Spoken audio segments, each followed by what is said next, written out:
Okay, we're still talking about the theme song for All in the Family. When the show premiered, what kind of response did you get to the song? Well, I don't know about the song, but there were many uh, major editorials in papers all across the country that some were in praise and some were, I guess you'd say, Bigotry on television. yeah, and some took it exactly the wrong way, that it was about bigotry, and these subjects don't have to be raised. Uh, from the editorials I read, which were few, I would have said it's a disaster. But no question about that, it got a lot of attention. But I would have, as the few editorials I read, I thought, oh boy, get us off, get our names off this quick. Were you ever associated with those negative comments, or that you were associated with a show that maybe not everyone liked? Just the show. I don't think people said Charles Strouse wrote Is a dirty bigot. mu- Is a dirt- bigot. bigoted music. No, no. What kind of reactions have you gotten by fans over the years about this? Well, I often get, how could you write a line that nobody can understand? Gee, our old LaSalle ran great was never understood by lots of people. Lots of people. I once got a call in the middle of the night. Background noises in a bar. Guy calling from California. What is that damn line?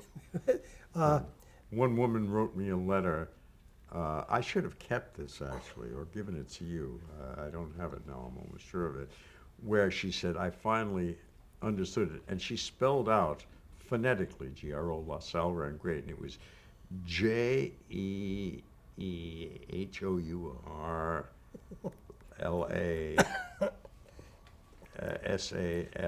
It never occurred to me. It never occurred to me that line could not be understood easily. I don't know. I don't know why. Did people think it said something else? I don't know what. Well, as I say, this woman sent me They didn't understand. what do they call it? Spelling out of all the sounds. She said she finally got it. She listened to it a number of times, and it was hilarious. I think she meant it as a joke. No, but nobody ever got mad, but nobody understood it. It almost became It's embarrassing to a me point of esteem. to write a line that people don't hear. How was the song adapted for Archie Bunker's Place? Did we use it there? I don't know. Yeah, no, I don't remember. I don't. Was think it on that I show? think some of the themes were. It was. I forget. there were no I think they lyrics. just, well, I didn't play it, and so, and I don't think we made any changes in it, so, no. What do you think is the legacy of the song "Those Were the Days," as well as the series itself? As well as the series. Legacy? You know, it's hard to know whether it's important or simply an artifact.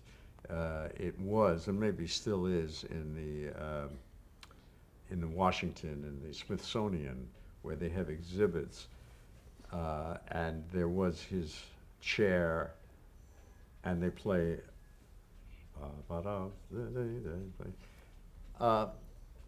But is it a mark of quality, or is it, you know, it's like, and they drank something called Coca-Cola out of this. I don't know. It's like what we're doing now. Is this going to be in a film that somebody should say, "My gosh, they were interesting," or is it just the fact that we? It fits the show. Yeah, and we fit the time. You know, it's very interesting. I mean, personally, if I'm not getting too highfalutin, the idea of my music living, I'm talking about my music now in terms of the serious music and things like that, was, and I suppose still is, interesting. I would love people to be singing our songs after we go, but I don't know why. I'm going to be sleeping. But then again, I have 4 kids, and I want them to be proud of me. And in that respect, I would like them to say that my dad wrote that. Boy, June's got Miller play. My daughter at college called me the other day. Hey, Dad, Possibilities is now a commercial. Yes, A song we wrote is now a commercial. And she gets very excited when she hears our stuff, on Yeah, television. as do my kids too. We've done many. I mean, all of our songs have been used to peddle commercials, and frankly, I like to be part of the times, And the money's good. and the money's good. Yeah, what covers of your songs have you really enjoyed over the years? Coverage? Covers, other celebrities and other artists Or doing the your artists work. singing them. Well, what has it been, or what? What are some of your favorites? Well, Barbara Streisand sang a funereal version of Tomorrow, which I never quite understood, but it certainly helped to put it on the map. The Tony Bennett recordings of Once Upon a Time And put on that Happy Happy Face are not only played all the time, but they're very infectious. I like them very much. We've had a great many recordings. A lot of our songs, I don't know whether unfortunately or fortunately, right now reflect a certain period. They don't. We don't write rap. And I'm not. I'm a fan of some of it, and the words, when you can understand them, from some of the rap artists are marvelous. They're great, but I can't understand them. They mix them in such a way that you're hearing them boom, boom, boom, underneath, and a lot of interesting lines in the thing, and they hear you gonna think, and put it out. They go to curtain because the whitey on, boom, boom, So I don't know, but I had a song. It wasn't written with Lee, from Annie of Hard Knock Life, and Jay-Z recorded it. And it was the largest selling record I've ever had. It sold 4 million, and it's still selling. And they use Hard Knock Life.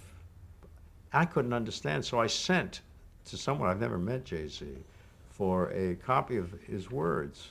And they're wonderful. They are wonderful words, all about shooting. It's street poetry. People, I laugh a lot when I hear some of the rap stuff that I can understand, because people say that they're such clever rhymes, and a lot of them aren't rhymes at all. No. They're fake rhymes.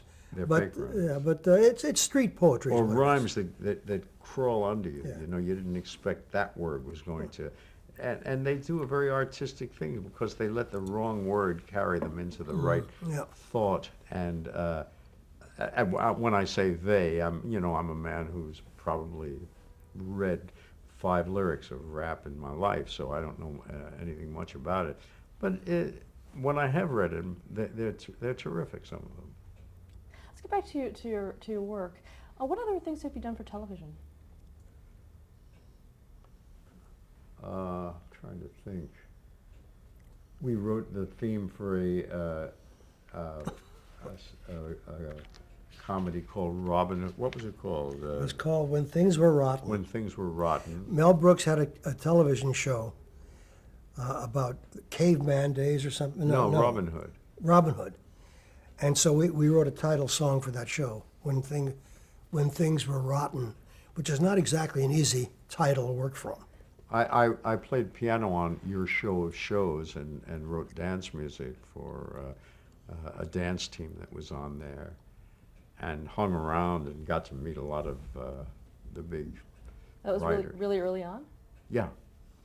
That was right after, that was one of the jobs I had. I also played piano on a show on CBS called The Goldbergs. And I got that through your friend. Actually, she was a production person. And I played for the little girl who played on The Goldbergs. Oh, But, so when she was looking like she was practicing piano, yeah, you were that was actually doing it. moi. And Did you get a chance to meet Gertrude Berg? yeah, sure.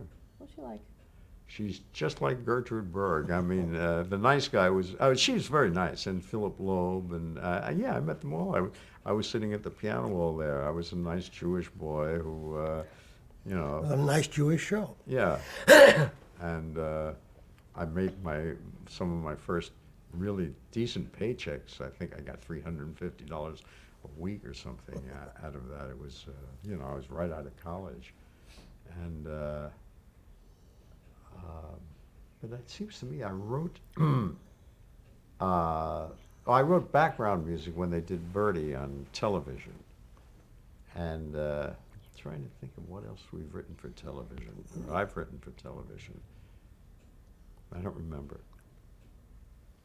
Okay. Let's talk a little bit about Applause, the show that you did in 1970. Well, it was adapted from All About Eve, I think a masterpiece of a script by Joe Mankiewicz. Joe Mankiewicz. We were working on this show when I met Joe. I did the background score for a movie that he directed, and we spoke about it. He suggested to me the title. Fasten your seatbelts, it's going to be a bumpy night. He was a grumpy, wonderfully talented old man, but grumpy, and I thought he never got the credit for Applause that he should have gotten. We wrote it with Betty Comden and Adolph Green nominally, and indeed they wrote a wonderful script, but Joe's script for All About Eve is a masterpiece. How did Lauren Bacall come to be cast? We originally wanted Anne Bancroft for that part, but she did not want to work 8 times a week. You know, I don't even remember that. Oh, yeah, Isn't that it was interesting? our first choice. And finally, someone suggested Bacall, and she said, but I don't sing. Well, Charles worked with her for a couple of months in her apartment, teaching her, convincing her that she could sing well enough. Well, she could. And she did. She's an extremely musical woman. That was not, no She was big deal. brilliant. Yeah. Did the original actress Betty Davis ever see the show? Yeah. Did she? Yeah. Oh, yes. I remember when she came backstage and she said to me, "If I could have sung, I would have done this as a musical." And then she tried to do a musical right after that, but she didn't sing well enough, unfortunately. A review that Josh directed, I think.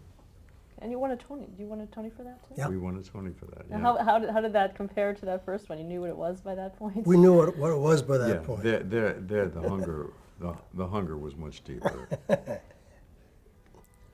Was it everything you thought it would be once you did get it? The show? Yeah, yes. I mean, considering the meaninglessness of awards generally, or the disagreement one might feel about them, you know, whether it's the Nobel, the Pulitzer, or the Antoinette Perry, there are just as many people who dislike what you've done or dislike you for winning it. So you take it with a grain of salt. It's because everybody else takes it seriously, and that you spend so much time in your life, at least I do, thinking recognition equals existence. But of course it doesn't. But I'm not wise enough to really feel that yet. Generally, where are you two on opening night of a performance? Hanging around the back of the theater, Yeah. running out when things get difficult. I usually don't go. In fact, the first one, I went to Applause. I went to 2 openings in my life. I went to Applause because Bacall, who knew my reputation, such as it was, for not coming opening night, said, if you don't come, I ain't coming. And so I went there and sat there, and that was painful for me. It was very. It's very I did not difficult. go to. It's very difficult. Very different. But the one that I did go to and enjoyed heartily, I have a friend who was a critic, an important critic at the time, and he never ever read me his reviews. I'd gone with him to many shows. We played poker together, and so I knew him fairly well. But he said, he called me in the afternoon of the opening, and he said, I'm going to break a long-standing rule and read you my review of Annie. And I said, don't if it's not, and it was a rave. I said, my God, I've got one rave in New York City on this show, and so I went and enjoyed myself heartily. How did you two part ways professionally after that? Well, for a while we didn't work together. I think it was actually a very simple thing. I mean, we have different rhythms, and I've never met anybody more hardworking, more dedicated, and more that I wanted to work with than Lee.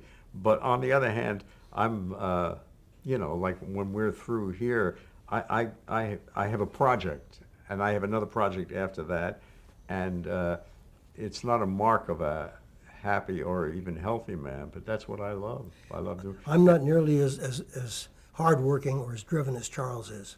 Yeah. Are you working on anything recently? Yes. I'm not. No, we did a show called Marty, which of is still course. in the Oh, in the it's works. in the A works. wonderful show that John C. Riley. Maybe by the time this is seen by anyone, he will have started it because we've seen it performed in Boston. And he's wonderful. It's a great show. Is this the Patty Chayefsky? The Patty Marty? Chayefsky, yeah. Yeah. Had you seen the original on television? I saw Oh, the sure. original movie and then subsequently saw the television show while we were working on it. This is, in my estimation, better. And John C. Reilly is the best Marty I can imagine. Like that. We did it in Boston a couple of years ago, and got great reviews, sold out, broke the house record, and John C. Reilly is absolutely superb. What And is Broadway producers are not interested in it. They're interested in shows that have a lot more flash. You know, we've written a show with flash. We wrote Bye Bye Birdie and we wrote Applause. It seems to me what they want, and I'm not criticizing it, but, they want the Lion King, or they want something, a word which I've grown to hate. I didn't originally. They want something edgy. It's a Hollywood word, but that is great. It has great currency now. Is it edgy? Are people talking about masturbation? Well, I don't have to go through the entire list of things that are edgy. I mean, we all know gay. And Marty, you might say, is the antithesis of this. It's about a young It's a simple story about two wallflowers who get together. fall in love. And How did you handle that musically? musically? Well, I tried to write from the heart, and Lee, we tried to write from the heart, and It's a good show. Was it difficult to transpose Chayefsky's words into song? Into No. lyrics? Again, it's a question of vocabulary. Yeah. If you know your characters, who they are, where they're from, how they speak, you're writing their vocabulary. in the neighborhood doo-wop grew up, so it gives you a certain background. There's not much, but there's one doo-wop kind of song, and there are lonely people who are dancing in a ballroom in the Bronx, which it makes it a little seedier, a little, well, it's less downtown. It's the Bronx, and In the 50s. it's in the 50s. Okay, a few more questions. Charles, I'd like to ask you, what is your favorite Lee Adams story? My favorite Lee Adams story. Yeah, when you think about Lee? God, there are so many. It's hard to. What's the one that really yeah. cracks you You'll up, or have really tells you who Lee is? Well, this I've said. It's not literally true that Lee said to me, "What's Anne Margaret's last name?" That's a favorite story. Gee, wait a second. You got to give me a moment. I have one about him. Tell that. Your opening night story in Birdie in Philadelphia. Oh yeah. It's my favorite Charles Strouse story. Well, it's a Charles Strouse, Mike Stewart story. Mike Stewart is so frightened of anybody criticizing, seeing him, talking to him, touching him during the creative process or the end process that he will go. He always books himself on a ship opening night. He wouldn't fly. He doesn't fly. He's afraid of that too. But he was so afraid of anything that he is on shipboard the night we open. Always been during our association. And as a matter of fact, Lee, who's a great joker, when we were writing Birdie together, we were sitting in the cab, and Lee said, "Would you like to hear my Tony acceptance speech?" And Mike said, who was superstitious on top of it all, "Stop." And Lee said, "Well, here it goes. Ladies and gentlemen, on behalf of Michael Stewart and Charles Strouse and myself, I'd like to thank the ants." And at which point we were going through traffic, but we were only going maybe 20 miles an hour, 15 miles an hour. He opened the door of the cab and jumped out. He could not stand it. But anyway, when we opened this is not really as much a Lee Adams story as it is a Mike Stewart story. In the Schubert Theater in Philadelphia, there's a marble staircase that goes down. Underneath it, there's an old broom closet with, old Kleenex and things like that, and deodorizers. And as the curtain came down, to what we all thought was very minimal applause, I couldn't stand to meet my friends. I was so mortified by this show, Bye Bye Birdie, with Dick Van Dyke, that I, to avoid them, I ducked inside this broom closet and closed the door, and in the darkness I heard a voice saying, "Get out, this is my closet!" And it was Mike, which is not really a Lee Adams story. Lee is much more ebullient and optimistic and all of that, but I could not take it, and there was Mike inside, hiding probably for 10 minutes in the dark. Maybe of the this whole show. Smelly room. Might have been the whole show. We miss Mike. Yeah. Okay, Lee, did you want to say anything else about Charles? He sort of told his own stories. No. Yeah, no. That's it. No. I mean, Lee is very, very funny. I'm just trying to think that when we went out on Bye Bye Birdie, Lee's never lost this kind of view of life. He has a very dry sense of humor, as befits a former newspaper man. And I remember his editorializing, though I can't quite remember any exact thing about it. But when we were brought out in this limousine for a weekend, we were paid a great deal of money for the film, and given a per diem. I remember us and the lawyers were sitting around talking in the offices of the president of Columbia Pictures. They had a buffet for us. I love eating, but Lee does too. And I just can remember they were all arguing certain contractual points.